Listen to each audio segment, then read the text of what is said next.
दोस्तों, वंदे मातरम। आज से एक दिन पहले 2 मई को भारत के 5 राज्यों के चुनावों के नतीजे निकल चुके हैं, जिसमें कि मैंने भी 3 राज्यों के ऊपर ज्योतिषीय विश्लेषण किया था और आप लोगों के बहुत सारे क्वेश्चंस आए हुए हैं हमारे यूट्यूब चैनल में। मैं सब के सब क्वेश्चंस का आज आंसर दूंगा, जिसमें ये भी क्वेश्चन था कि केरला को एवं पौंडुचेरी को क्यों छोड़ दिया गया था। पौंडुचेरी का छोड़ने का ये कारण था क्योंकि वहाँ पर बीजेपी निश्चित ही जीती हुई दिखाई दे रही थी और इसके प्रमाण हैं, आप लोग भी न्यूज़ देखते हैं जो भी 2 महीने पहले वहाँ पर हुआ था। और रही बात केरला की, मेरे पास जो एस्ट्रोलॉजिकल डाटा था, जो मैंने कैलकुलेशन की थी, जो बीच में ब्रिज बना हुआ था एक्यूरेसी का और अनएक्यूरेसी, तो मैंने मुनासिब नहीं समझा कि उसके ऊपर वीडियो देना। अब ये भी क्वेश्चन आता है कि मैंने कहा था कि तमिलनाडु में डीएमके जीत के आएगी, बिल्कुल वहाँ पर डीएमके जीत के आई है। आसाम में मैंने बीजेपी के लिए कहा था कि बीजेपी जीतेगी, बिल्कुल ऐसा ही हुआ है। लेकिन एक भी कमेंट मैंने ऐसा नहीं देखा है कि जिसमें किसी ने कॉन्ग्रेचुलेट किया हो कि 2 राज्यों में जो हमने प्रेडिक्शन की थी वो एक्यूरेट रही है। लेकिन वेस्ट बंगाल के ऊपर बहुत सारे कमेंट आए हुए हैं तरह तरह के कि हमारी प्रेडिक्शंस गलत हो गई हैं। आई डू अग्री कि प्रेडिक्शन गलत हो गई हैं, जिसमें कि कुछ एक लोगों के, बहुत कम लोगों के, कौन लोग जो मेरे साथ बहुत ज़्यादा वक्त से जुड़े हुए हैं और जिन्होंने मेरे सारे वीडियोस देखे हैं और जिनको ये पता है कि प्रशांत कपूर हमेशा सेंचुरी नहीं मार सकता, कभी कभी 98 और 99 से भी आउट हो सकता है। ऐसे लोगों ने बहुत ही सभ्य तरीके से कमेंट दिए हैं कि ये फेलियर था और इससे हमें सीखना चाहिए, हमें डिसअपॉइंट नहीं होना चाहिए और आगे भी अपने मैथमेटिक्स में जो गलतियां हुई हैं उसमें विवेचना करके लर्न करना चाहिए कि आखिर गलती कहाँ से हुई, कहाँ पर हुई है। लेकिन कुछ एक लोग जिनके कमेंट बहुत ही ख़तरनाक, मैं जैसे कि बताता हूँ, कुछ लोगों ने लिखा है कि मैं बहुत ही डिसऑनेस्ट हूँ, फ्रॉड हूँ, पागल हूँ, बेवकूफ़ हूँ एवं मुझे ज्योतिष छोड़ देना चाहिए और साथ में ये दुकान मुझे बंद कर देनी चाहिए। इनके सब के मैं आंसर देना चाहता हूँ। और ये कौन लोग हैं, किस तरह के व्यंग लिखते हैं, इसके ऊपर मैं आज नहीं बोलना चाहता हूँ। ये किसी अलग वीडियो में बताऊँगा कि ये ऐसी आखिर मानसिकता क्यों होती है ऐसे लोगों की। कहीं कहीं तरस आता है मुझे ऐसे लोगों के व्यंग्य देखकर। पहला तो मैं आंसर ये देना चाहता हूँ ऐसे लोगों को कि दोस्तों, ये मेरा बिजनेस नहीं है। I am a businessman. मेरे और बहुत सारे वेंचर्स हैं और जो कि बहुत बड़े प्रॉफिट पर हैं। Astrology is a meditation for me, this is my passion, तो इसको मैं छोड़ नहीं पाऊँगा। और रही गलतियों की, तो गलतियाँ होती रहती हैं।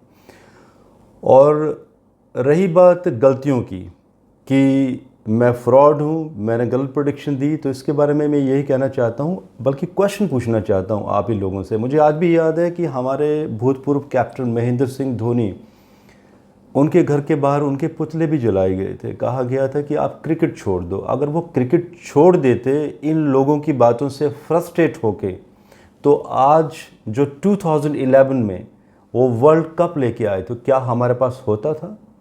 चंद्रयान 2 की लैंडिंग फेल हो गई थी, तब इन लोगों ने बहुत सारे कमेंट किए थे कि इस डायरेक्टर को और पूरी टीम को रिज़ाइन कर देना चाहिए, तो क्या आगे डेवलपमेंट होती थी। और बहुत सारे इस तरह के पॉइंट्स बन जाएंगे कि एक आर्किटेक्चर जो एक डैम का प्रोजेक्ट का डिज़ाइन करता है, अगर कहीं माइन्यूट सी गलती हो जाती है और उसका आर्किटेक्चर फेल हो जाता है, तो क्या उसको आर्किटेक्ट छोड़ देना चाहिए?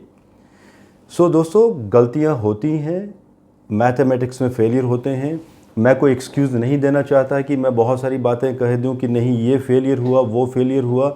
लेकिन जिन लोगों ने मेरा वीडियो सुना है, इसको डिस्क्रिप्शन बॉक्स में फिर से दे दिया जाएगा, पूरा सुनिएगा, जिसमें मैंने कहा था कि अगर वेस्ट बंगाल में बीजेपी नहीं आती है तो क्या होगा उसके बाद।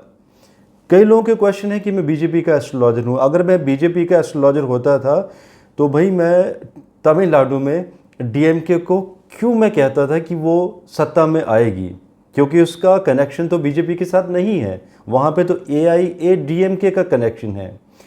आप कमेंट्स को रोक नहीं सकते पब्लिकली। अब मैं कारण भी बताना चाहूँगा कि वेस्ट बंगाल में बीजेपी क्यों नहीं आई, प्रेडिक्शंस क्यों फेल हुई हैं। कॉन्क्रीट रीजंस हैं, सुनिएगा, मैं एक्सक्यूज़ नहीं दे रहा हूँ, हमारा एस्ट्रोलॉजी का फेलियर है, इट इज़ देयर, बट क्या हुआ उन दिनों में, अप्रैल में ऐसा आखिर ऐसा क्या हुआ जो प्रेडिक्शंस फेल हो गई। देखिए, उन्हीं दिनों में सेंट्रल गवर्नमेंट ने एक डिसीजन लिया था कि पब्लिक प्रोविडेंट फंड पीपीएफ, जिसमें कि 0.50% इंटरेस्ट रेट को कट कर दिया गया था। बहुत कम लोगों को मालूम होगा कि पूरे भारत का 15% पीपीएफ में जो शेयर्स है वो वेस्ट बंगाल का है। वहाँ पर लोअर तबके से लेकर अपर तबके तक, बल्कि जो पॉवर्टी लाइन से नीचे वाले लोग हैं, 80 से 82% लोगों का शेयर पीपीएफ में है। तो वहाँ पर ये भी बातें फैलाई गई कि आगे ये जो सेंट्रल गवर्नमेंट है ये इंटरेस्ट रेट कम करती चली जाएगी, और डेफिनेटली उसके बाद बेशक इसको रोल बैक कर दिया गया था, लेकिन देखिए इम्पैक्ट तो पड़ता है इलेक्शन के ऊपर। दूसरी बात, ये मैं वो बातें कर रहा हूँ जो देश काल पात्र के साथ कनेक्ट होती हैं, और जब ज्योतिष में हम विश्लेषण करते हैं तो इन फैक्टर्स को लेके चलते हैं। हमने लेके चले थे, लेकिन ये नहीं पता था कि नए पॉइंट्स हमारी प्रेडिक्शंस के बाद फिर से आ जाएंगे। जैसे कि यहाँ जितने भी दंगाई हैं, जो किसानों का वेश बदल रखा है इन्होंने वेस्ट बंगाल की तरफ कूच करना शुरू किया था। और उसके बाद आपको मालूम है, टीवी न्यूज़ आप लोगों ने भी देखी होगी कि क्या किया उन लोगों ने। थर्ड पॉइंट, देखिए कोविड बढ़ता चला गया और एक ब्लास्टिंग वाली कंडीशन हो गई थी वेस्ट बंगाल में भी। अब यहाँ पर हुआ क्या, एनालिटिक्स हम लोग भी स्टडी करते हैं जब ज्योतिषीय विश्लेषण करते हैं, और एस्ट्रोलॉजिकली भी देखते हैं कि कौन से वर्ग के लोग किस पार्टी को वोट देंगे। जो हमारे विश्लेषण थे ज्योतिषीय, जुपिटर के ऊपर एंड वीनस के ऊपर। Jupiter is for the middle class people, Venus for the upper class people, कि ये लोग बीजेपी को सपोर्ट करेंगे। लेकिन इन लोगों ने वोट नहीं दिया। कारण ये था कि जब भी वोट देते हैं तो जो एक पॉवर्टी लाइन से नीचे के लोग हैं वो ज़्यादा भीड़ भड़ाके में चले जाते हैं वोट देने के लिए, और इन लोगों ने मुनासिब नहीं समझा upper class and middle class ने, बिकॉज वहाँ पर कोविड की सिचुएशन इतनी ख़तरनाक थी, अव्यवस्था बनी हुई थी, धक्का मुक्की हो रही थी, 6 फीट का गैप नहीं हो पा रहा था लोगों के बीच में। तो बहुत सारे लोग तो घरों में रहे, वोटिंग हुई ही नहीं, और इन लोगों ने नहीं मुनासिब समझा। नाउ द लास्ट पॉइंट, ऐसे बहुत सारे और भी पॉइंट निकल के आ सकते हैं, लेकिन मैं मोटे मोटे पॉइंट बता रहा हूँ कि ऐसे लोग जो भारत के हैं ही नहीं, और इन लोगों ने वेस्ट बंगाल में डुप्लीकेट आधार कार्ड भी बना रखे हैं जिनका डायरेक्ट बांग्लादेश के साथ कनेक्शन है। रोहिंग्या, मैं खुल के बताना चाहता हूँ, और ये लोग लाखों करोड़ों में अभी होते जा रहे हैं।